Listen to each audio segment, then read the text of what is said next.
Alright, welcome back everybody. Today I'm going to do a quick video on my 1932 Colt government model chambered in 45 auto. This one here is a pretty decent old gun with about 50 to 60% of its original finish left on it. It has no heavy pitting on it. It's a pretty smooth gun. There is some battering on the bottom of the frame here where apparently somebody might have used it for a hammer at one time. And corresponding scratches on the original magazine, unmarked magazine, correct for that period. Has some minor scratches, what I would call minor idiot marks from assembly and disassembly.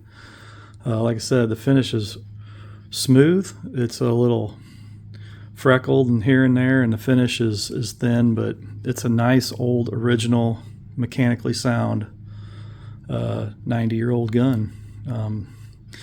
Like I said, it's a government model, hence the marking on the frame, which meant it was civilian for civilian sales. Has the original wooden walnut grips with 28 lines between the screw holes.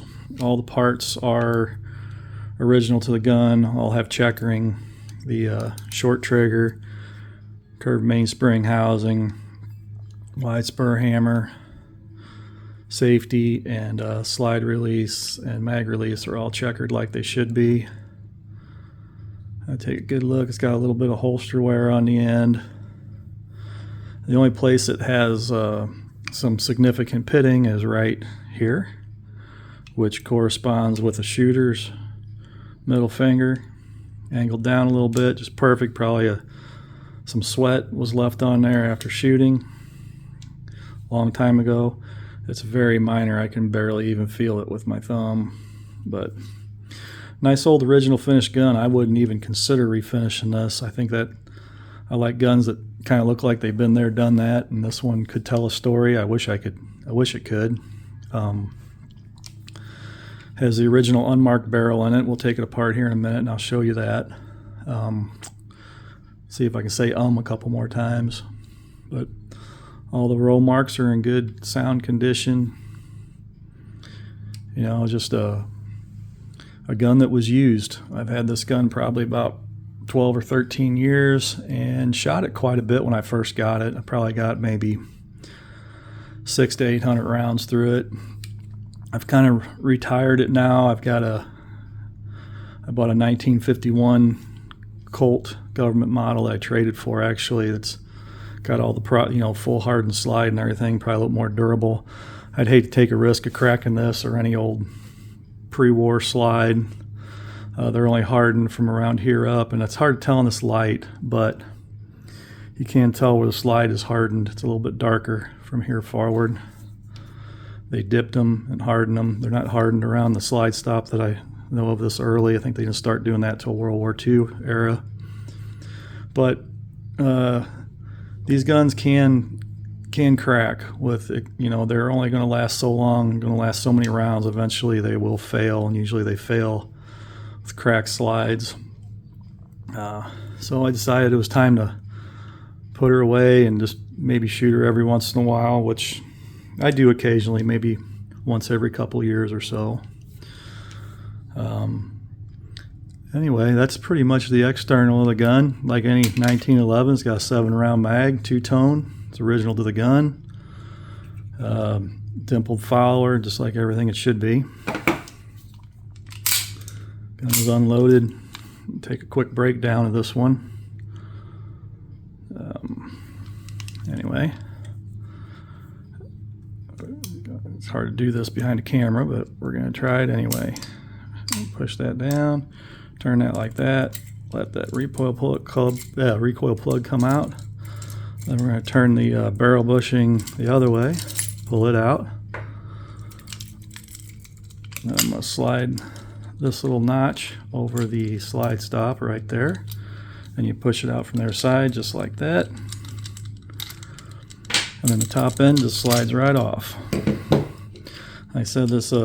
They mark these frames for an S for sales, for civilian sales.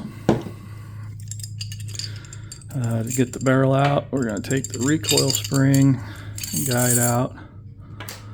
and then the barrel slides out the front. Like I said, it's original unmarked Colt barrel. That's correct to this era government model with the polished hood. Slide that back in there.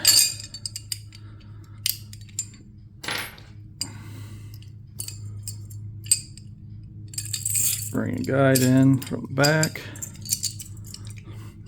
Usually let that barrel link hang down like that. And I'll slide this on the frame and wait for that hole to line up right there. And I'll drop my slide stop in. Don't push down on it. Don't want to create another idiot mark. But I'll mark that little half moon or whatever you want to call it right there over the window for the slide stop. And I just push it right in, trying not to scratch the frame. And then these have a little tab on them on the early ones where you turn them a little bit after you put them on to get them locked onto the spring. Push the bushing in, and then rotate it over that way. Push it in there. And there you go. This gun's pretty tight. I mean, it's got some slide rattle, but that's okay. My understanding and experience is slide to frame fit is not as important as your barrel to slide fit. So a little bit of looseness is good for reliability, especially in just a defense gun. You know, you're not shooting competition with it. But anyway, like this one here, even with it will tend to hammer bite me sometimes, even with the longer beaver tail of the A1 design.